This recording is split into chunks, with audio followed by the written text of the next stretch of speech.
Good day, everyone. I'm Angel Clarinot, and together with Marimel Fernandez and Eligen Igpit, we're going to tackle exceptionality. First, students with disabilities and students who are gifted and talented. Second, litigation. Third, legislation.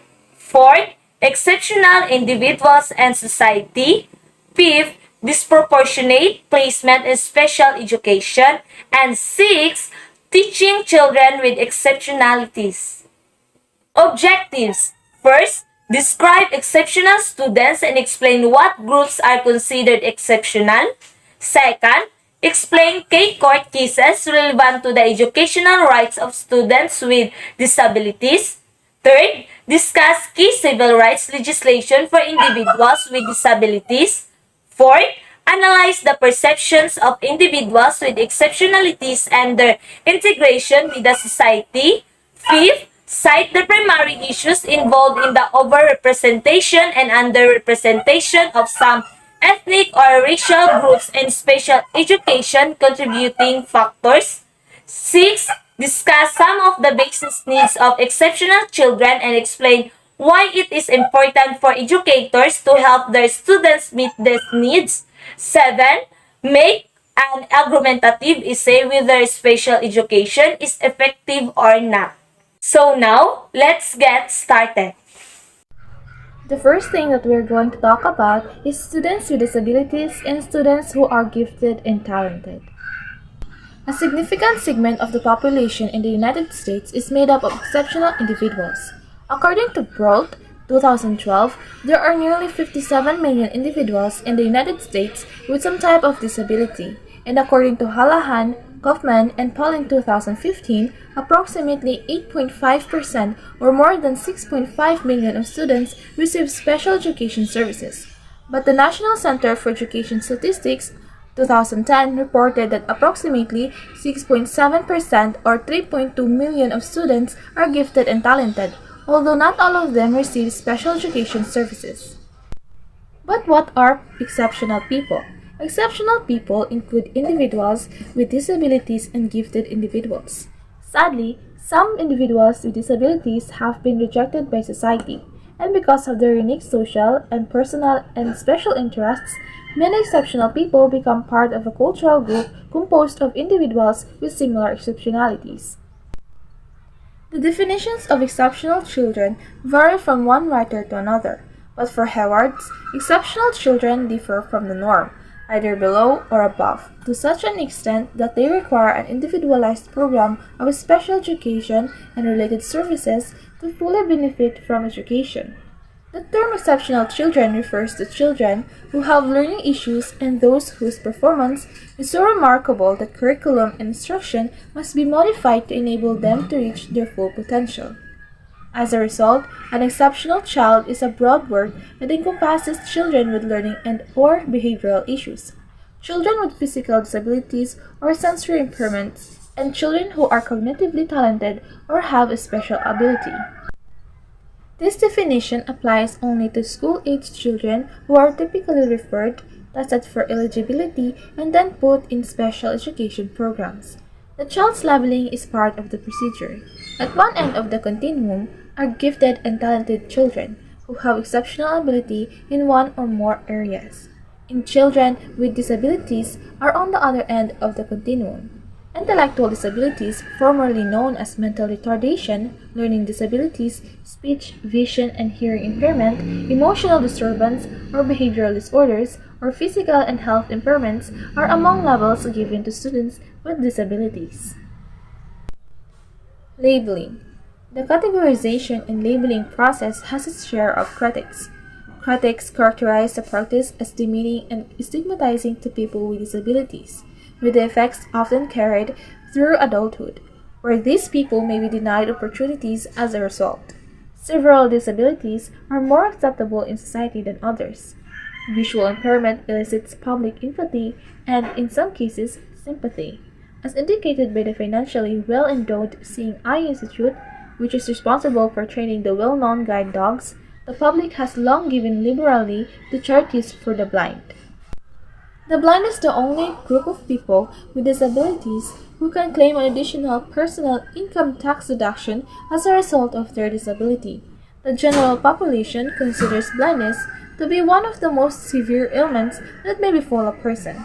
When compared to attention deficit hyperactivity disorder, this may also be true for emotional difficulties or behavioral disorders or ADHD. The former is more stigmatizing, whereas ADHD may be more socially acceptable. Some children have been classed as learning impaired rather than intellectually disabled. It has been claimed that one person's intellectual impairment is another person's learning disability, and still another person's emotional disturbance is another person's intellectual disability. Although the labeling debate rages on, even as critics admit that it's necessary. Identification of individuals with certain disabling conditions is required for federal funding for special education. These funds, with $12.50 billion appropriated for the 2014 fiscal year, are so important that many special education programs would all but collapse without them, putting school districts in severe financial distress. Historical antecedents.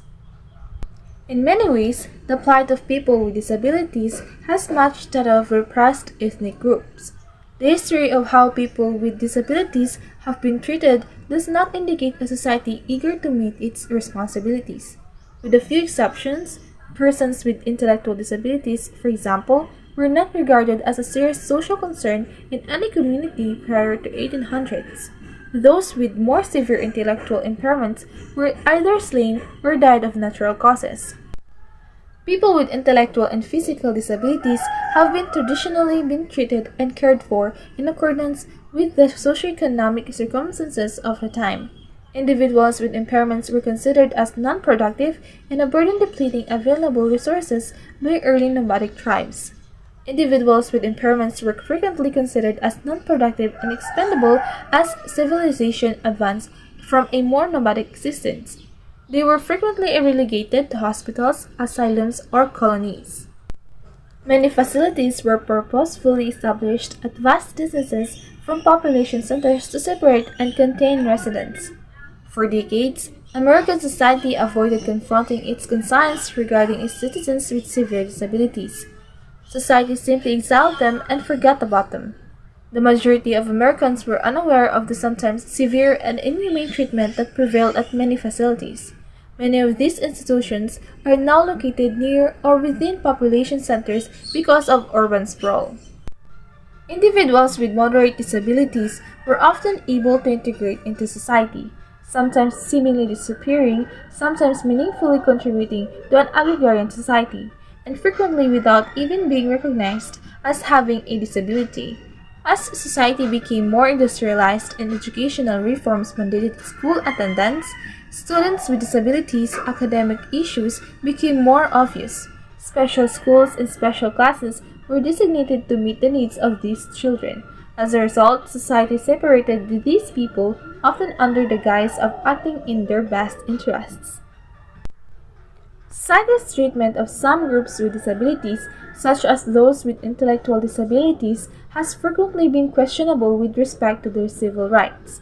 Although many Americans despise historical miscegenation laws that restricted intermarriage between various ethnic groups, few understand that as recently as the late 20th century, nearly half of the states has miscegenation laws that outlawed marriage between people with intellectual disabilities. Individuals with minor intellectual disabilities were sometimes discharged from state facilities into society on the condition that they consent to eugenic sterilization. The idea of marriage bans and eugenic sterilization for people with intellectual limitations poses severe societal and ethnic concerns. The non-disabled portion of society, charged with the care and education of those with disabilities, appears to regard control over sexual conduct, marriage, and procreation as its rights and responsibility. Similarly, educators determine the mode of communication for the deaf individual, either an oral approach or a manual or total communication strategy. These decisions have far-reaching consequences since they decide not only how these people will communicate, but also, to a large measure, with whom they will be able to speak. Too often, society strives to dehumanize persons with disabilities by ignoring their personal wishes, making key decisions for them, and treating them as if they were children throughout their lives. Litigation. Individuals with disabilities did not easily get educational rights. In many ways, the struggle for these rights paralleled the struggles of ethnic minorities for the right to education. These rights were not bestowed upon disabled children out of concern or compassion on the part of educators. Many educators were hesitant to offer educational rights to children with disabilities, and when they did, it was because the children's rights had been won in court and the educational community was required to care for these pupils. Attorneys for children with disabilities and their parents utilized case law to fight their court battles.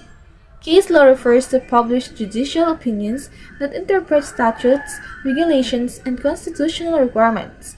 The legal system in the United States is based on the importance of these judgments and the legal precedents they establish. Several cases result in published opinions and those that do have enormous weight. Brown v. Board Education. The early struggles for children with disabilities, like those for African American students, involve the right to or access to a public education.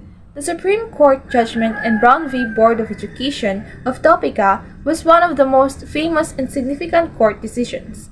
Historically, the Supreme Court of the United States had sided with the Louisiana District Court in Plessy v. Ferguson in 1896, which upheld the constitutionality of Louisiana's Separate Car Act, providing for separate but equal transportation facilities for African Americans. The Plessy verdict became case law and established a precedent, segregating blacks and whites in transportation, public facilities, schools, and restaurants, among other things. This judgment legitimized Jim Crow laws, which created racially segregated schools that were supposed to be separate but equal. As history clearly demonstrates, these schools were fundamentally unequal. The Brown case took place in this context. Linda Brown, a Topeka student in 1950, had to ride the bus 5 kilometers to school even though the school was only 4 blocks away. Linda met all the qualifications to attend the nearby school but was denied admission due to her race. Linda Brown's parents, along with 13 other black families, launched a lawsuit against the Topeka Board of Education for refusing to admit their children to the district's all-white schools. Linda Brown's name was the first to appear in the action, and the case was called Brown v. Board of Education. The lawsuit eventually made its way to the United States Supreme Court and became an important part of American history.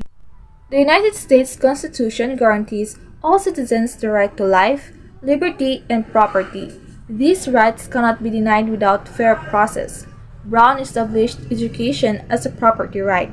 Even though there is no constitutional guarantee of free public education, the U.S., the Supreme Court determined that when a state commits to providing free education to its citizens, the property right to education is established. Linda Brown's and the other African American children's property rights had been taken without due process, a clear violation of the 14th Amendment to the United States Constitution. The Brown decision invalidated Plessy in terms of education and began the process of integrating all students of color into American schools. Although Brown did not involve children with impairments, the precedent it established in ensuring equal education opportunities for ethnic minority children was extended to kids with disabilities. However, it would be another 16 years before the principle of equal opportunity was applied to children with impairments. The court essentially held that the Topeka School District's treatment of Linda Brown and the other African American children was inequitable. The courts have not only supported students with disabilities' access to free education, but legislation has also worked to protect the right to a suitable education. The Brown judgment found that separate but equal education was unequal. African American pupils were denied an equal education because of segregated schools. The court ordered a fully integrated school that was devoid of the stigma of segregation. According to Chief Justice Warren, segregation generates a sense of inferiority regarding children's place in the community, which may impact their hearts and minds in ways that are unlikely to be reversed. Throughout the history of special education in the United States, children with disabilities have faced a continuous uphill struggle to gain the right to attend public schools. Eventually, some programs were instituted, but until the mid 1970s, certain children, particularly those with moderate to severe disabilities, were routinely excluded from public education. Park v. The Commonwealth of Pennsylvania. In 1971, the Pennsylvania Association for Retarded Children filed a class action lawsuit against the Commonwealth of Pennsylvania for failing to provide students with intellectual disabilities with a publicly sponsored education. Plaintiffs' attorneys argued the following. First, education cannot be defined as only the provision of academic experiences for children. Second, all students with intellectual disabilities are capable of benefiting from programs of education and training. Third, having undertaken a free public education for the children of Pennsylvania, the state could not deny children with intellectual disabilities the same opportunities. Fourth, earlier the students with intellectual disabilities were provided education, the greater the amount of learning that could be expected. The Federal District Court ruled in favor of the plaintiffs, and all children ages 6 to 21 were to be provided free public education. The court agreed that it was preferable to teach children with intellectual disabilities in programs similar to those available to their peers without disabilities. Mills v. Board of Education. Following the Park decision, Mills v. Board of Education, 1972, was filed in the Federal District Court for the District of Columbia on behalf of 18,000 out-of-school children with behavior problems, hyperactivity, epilepsy, intellectual disabilities, and physical problems. The court ruled in favor of the plaintiffs once more, ordering that all children with disabilities receive a publicly funded education in District of Columbia schools. In addition, the court ordered the following. First, the district is to provide due process procedural safeguards. Second, clearly outlined due process procedures must be established for labeling, placement, and inclusion. Third, procedural safeguards include right to appeal, right to access records, and written notice of all stages of the process. While these two high-profile cases were being played out in their respective communities, other states were fighting similar challenges. Park was the state chapter of the National Association for Retarded Children, now the National Association for Retarded Citizens, or the ARC. The ARC and other national organizations, like the Council for Exceptional Children, actively assisted disability advocates around the country in producing court pleadings and providing other forms of assistance. Armed with their successes in favorable case law, parent groups in other states began successfully challenging their state legislators and school systems. More than 46 cases were filed on behalf of children with disabilities in the first 2.5 years following the Park and Mills decision. Fresh with many court victories, disability advocates in the early 1970s were busy preparing for their next battleground, the U.S. Congress. Legislation. Following critical court victories for children with disabilities in the early 1970s, Congress began passing key civil rights legislation for individuals with disabilities. Not surprisingly, much of the legislation was patterned after the civil rights legislation for ethnic minorities. These new laws would forever change the way individuals with disabilities would be treated in the United States and serve as a model for much of the world. Today, it is inconceivable that schools could be inaccessible to students in wheelchairs, that elevators could have floor buttons not marked with braille, or that a stadium would be built without ramps. However, as recently as the mid-1970s, restrooms and aisles in restaurants would often too narrow to provide access for individuals in wheelchairs. Section 504. In 1973, Congress enacted Section 504 of Public Law 93 to 112 as part of the Vocational Rehabilitation Act. Section 504 was the counterpart to Title VI of the Civil Rights Act of 1964. Shall solely because of his or her handicap be excluded from the participation in, be denied the benefits of, or be subjected to discrimination under any program or activity receiving federal financial assistance. Section 504 prohibits exclusion from programs solely based on an individual's disability. A football coach, marching band director, or university admissions officer cannot deny a student participation solely based on a disability. However, if ID inhibits a student's ability to learn football rules and plays, a learning disability prevents a student from learning marching band formations even with accommodations, or a student's test scores are clearly below the university admissions standards and indicative of likely failure, then exclusion may be justified. If denial of participation in unjustified, the school or agency risks the loss of all federal funds, even in programs in the institution that are not involved in the discriminatory practice, according to Mordic et al. 2014, Yale 2016. Public Law 94 to 142. In 1975, Public Law 94 to 142, the Education for All Handicapped Children Act was signed into law. This comprehensive legislation provided all students with disabilities, age 3 to 21, with the following: a free and appropriate education, procedural safeguards to protect the rights of students and their parents, education in the least restrictive environment, individualized educational programs, parental involvement in educational decisions related to their children. Lastly, fair, accurate, and non-biased evaluation. American with Disabilities Act. President George H.W. Bush signed Public Law 101 to 336, the Americans with Disabilities Act or ADA, into law on January 26, 1990. The ADA was the most significant civil rights legislation in the United States since the Civil Rights Act of 1964. The ADA was designed to end discrimination against individuals with disabilities in private sector employment, public services, public accommodations, transportation, and telecommunications. Among the many components of this legislation, the follow are sampling of the efforts to break down barriers for individuals with disabilities, according to Mordic et al. 2014, Yale 2016.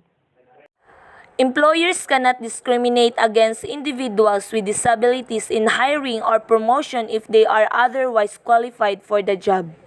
New buses, bus and train stations, and rail system must be accessible to persons with disabilities. Physical barriers in restaurants, hotels, retail stores, and stadiums must be removed. If this is not readily achievable, alternative means of offering services must be implemented. Companies offering telephone services to the general public must offer telephone relay services to those using telecommunication devices for the deaf. Individuals with Disabilities Education Act or IDEA.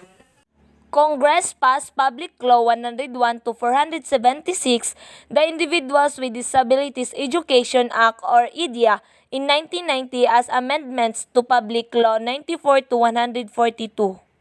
Key components of these amendments included the addition of students with autism or traumatic brain injury as a separate class entitled to services. A transition plan was an added requirement to be included in every student's IP by age 14. IDEA Amendments. The 1997 IDEA Amendments or PL 105 to 17 reauthorized and made improvement to earlier law.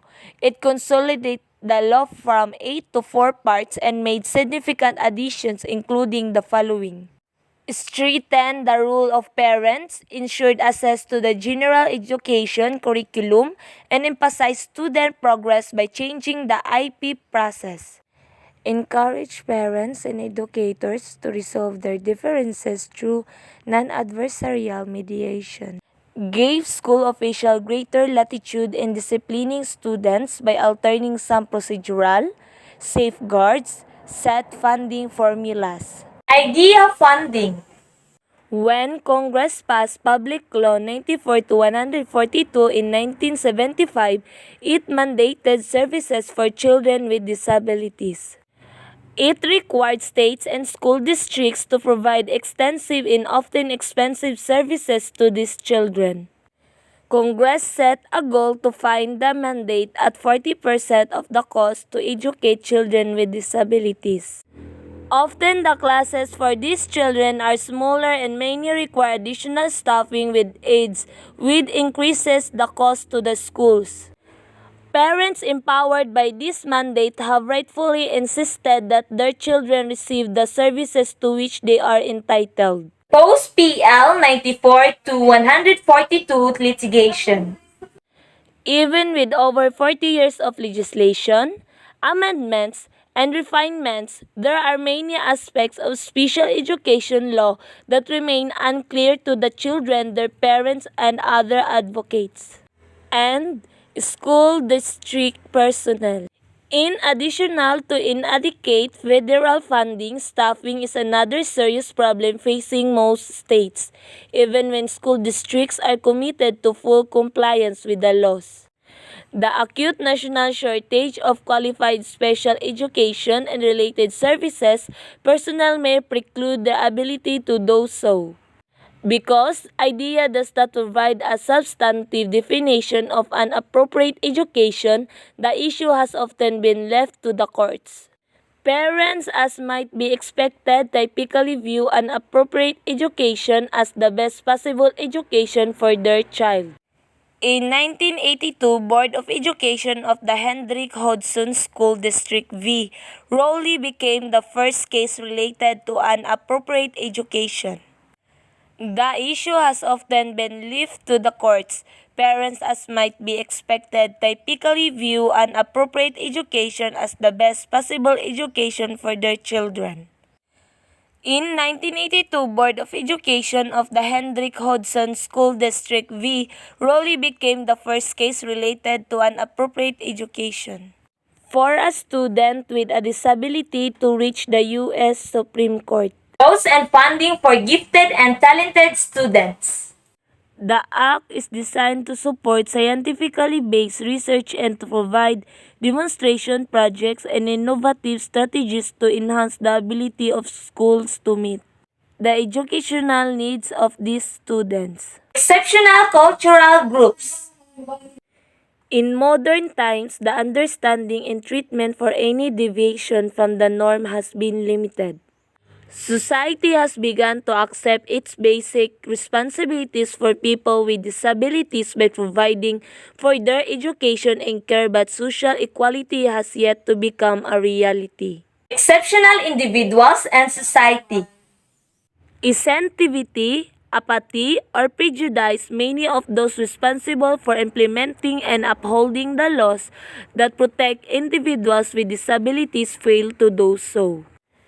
The failure to provide adequate educational and vocational opportunities for individuals with disabilities may preclude the possibility of social and economic equality. These social and economic limitations are often translated into rejection by non-disabled peers and ultimately into social isolation. Disproportionate placement in special education. What is disproportionate placement? Disproportionate placement is defined as an over or underrepresentation of a particular racial or ethnic group in an educational program, school, or service provided to students. Overrepresentation and underrepresentation. When we say overrepresentation is when number of students placed in special education who belong to a minority population is larger than the total population of the same race in general education. Research shows that African and American students are often overrepresented in special education and have more disability levels when compared with other races. Underrepresentation happens when students of minority racial backgrounds with disabilities are systematically excluded from services needed for them to achieve their goals. In the 1960s and 1970s, leaders in the field of special education such as Lloyd and Jane began to highlight the issue of disproportionate placement of students. Overrepresentation of ethnic minority students in special education is a major issue in education. There are the three problems with overrepresentation have been identified. The negative effects of labeling, placement in isolated and restrictive settings, and the last one is the ineffectiveness of services in some settings. Lead poisoning. 500,000 children between the ages of 1 and 5 years have elevated lead levels in their blood, according to the Centers for Disease Control and Prevention. Lead poisoning can affect nearly every system of the body and can contribute to behavior problems, coma, seizures, and even deaths. The primary sources of lead exposure for children in the United States are: first, house dust contaminated by lead paint, and second, soil contamination. Both the residue of lead paint and decades of industrial and vehicular emissions have contaminated the soil. Lead paint was in the wide use in the 1940s, declined in use in 1950s and 1960s, and was banned from residential use in 1978. However, older homes built before the ban are potentially hazardous to children. African American children are more likely to live in older homes, and 17% were found to have elevated levels of lead as compared to 4% of white children. Over-referrals. The individuals who are placed in classes for students with mild intellectual disabilities and severe emotional disturbances are disproportionately male, African, American, and from lower socioeconomic backgrounds. The first step in social education placement is the referral process. Anyone, including parents, doctors, educators, can make referrals. Teachers make most referrals in the elementary school years. These teachers are overwhelmingly female, white, and middle class. There is often incongruity between educators and culturally diverse students with respect to cultural values, acceptable behaviors in the school, and educational expectations. This may result in over-referrals to classes for students with disabilities and under-referrals to classes for gifted and talented students. In over-referrals, teachers tend to make excessive referrals of students of color for placement in special education classes for students with disabilities. In under-referrals, educators fail to recognize potential giftedness and do not make referrals for placement in classes for gifted students. Need for disaggregated data. There is considerably diversity within categories. There are considerably differences when comparing groups to national data. Special education overrepresentation has persisted for decades and will not be easily amended. California Proposition 227 on Special Education. This law requires all language minority students to be educated in sheltered English immersion programs for a period of 1 year. The law intended to dismantle bilingual education. The federal law, or Individual Disability Education Act, always takes precedence over state law. So if a student's IEP requires bilingual education, it must be provided. And now we proceed to teaching children with exceptionalities. First, educators should remember that exceptional children are more like than unlike normal children. Second, teachers must be constantly cognizant of the unique needs of their exceptional children. And the last one, teachers of exceptional children may find it necessary to check records carefully to determine potential problem situation with these students in the classroom. And now, we proceed to the 3 types of needs for exceptional student. First is communication. Exceptional children are perceptive and sensitive to nonverbal communication and hidden messages that may be concealed in half-truths. They, more than anyone else, need to deal with their exceptionality, whether it is a disability, giftedness, or both. They need to know what their exceptionality is all about so that they can deal with it. They need to know how it will affect their lives in order to adjust appropriately to make the best of their lives and to reach their full potential. They need strength, honest communication tempered with sensitivity. Second is acceptance. Teachers can facilitate the acceptance of an exceptional child in a classroom by exhibiting an open and positive attitude. Students tend to reflect the attitude of the teacher.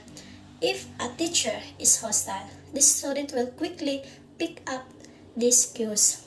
If the attitude is positive and nurturing, the students are likely to respond and provide a receptive environment for their classmates with disabilities. And the last one is freedom to grow. Students with disabilities need acceptance and understanding. Acceptance implies freedom to exceptional child to grow. At times, it may seem easier to do things for a child than to take the time to teach the child. And now we proceed to the normalization and inclusion. Normalization means making available to all persons with disabilities or other handicaps pattern of life and conditions of living which are as close as possible to the regular circumstances and ways of life of society. According to Wolfensberger, suggested a rethinking of the term normalization and introduced the concept of social role valorization, which gives value to individuals with intellectual disabilities. He suggested the most implicit and highest goal of normalization must be the creation, support, and defense of valued social roles for people who are at the risk of social devaluation. Drew and Hartman suggested that normalization has brought about an emphasis on institutionalization whereby individuals from large residential facilities for people with intellectual disabilities are returned to the community and home environments. They add that the concept is not limited to movement away from institution to a less restrictive environments. It also pertains to individual living in the community for whom a more normal lifestyle may be an appropriate goal. And now is a conclusion. In conclusion is the placement of special education students in general education settings. Full inclusion involves serving students with disabilities entirely within the general classrooms. Federal law requires the less restrictive environment or not inclusion, which is the educational setting closest to a general education setting in which the child with disability can be educated. Thank you for watching and listening.